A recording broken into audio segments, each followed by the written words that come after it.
শুভ দুপুর বন্ধুরা, বউর ছোট্ট কিচেনে আপনাদের স্বাগত জানাচ্ছি। আজকে আমি করব ধোকার ডালনা, যে রেসিপিটা আমি আপনাদের সঙ্গে শেয়ার করবো। এর আগেও আমি ধোকার ডালনা করেছিলাম অন্যভাবে, আজকে করলাম একদম আলাদাভাবে। ওটা পাঁপড় ভেজে নিই, এসে তো রাখবে আমার ছেলে, হয়তো বা কিছু খায় না।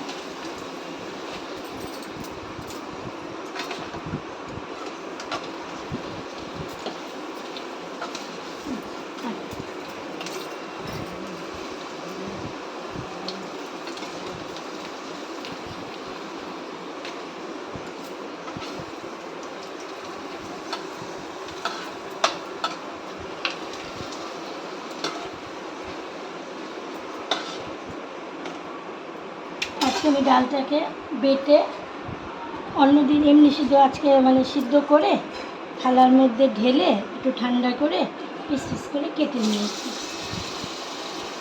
যেটা শেপটা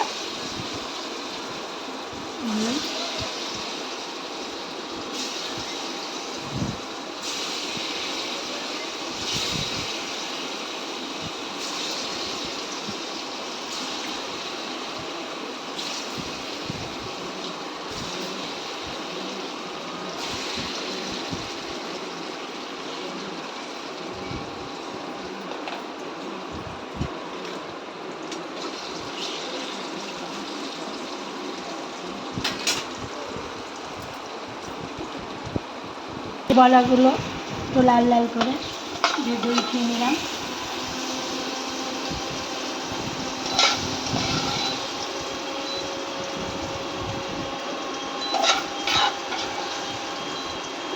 এর মধ্যে আমি আরেকটু তেল অ্যাড করবো, বড়া পোড়ায় তেলটা একটু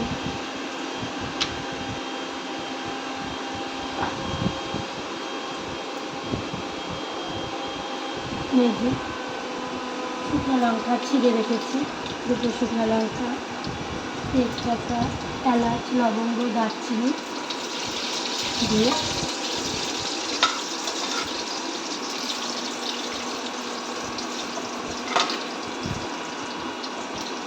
একটু ফোড়নটা গন্ধ ছেড়ে উঠলে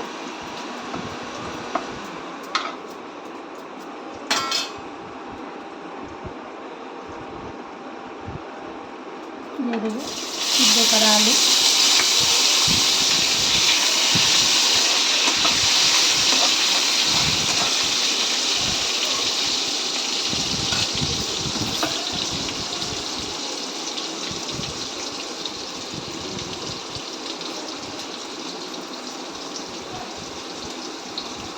হলুদ,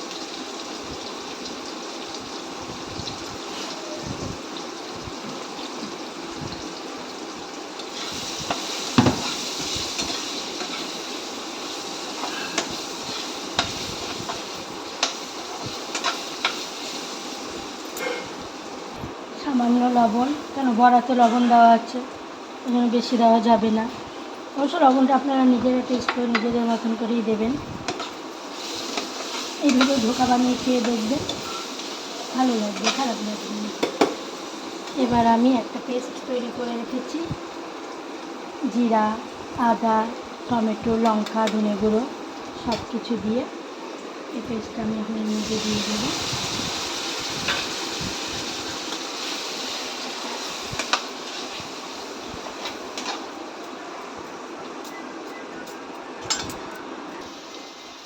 সামান্য একটু চিনি অ্যাড করবো। দেখেন আমার কষানো হয়ে গেছে, মশলা দিয়ে তেল ছাড়া শুরু হয়ে গেছে।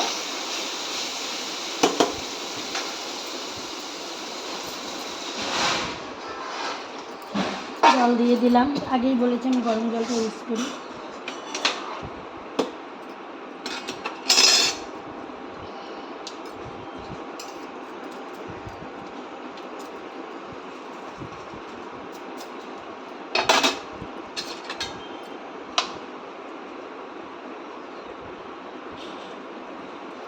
বড়াগুলো ছেড়ে দিলাম, সামনে একটু ঢাকা দিয়ে দেবো। আমার রান্না অলমোস্ট কমপ্লিট। একটু ঘি গরম মশলা দিয়ে দিলাম, নিরামিষ রান্নার সঙ্গে একটু ভালোই লাগে। দেখুন রঙটাও ভালো হয়েছে, অবশ্যই লাল কাঁচা লঙ্কা। ব্যাস, আমি ইন্ডেক্স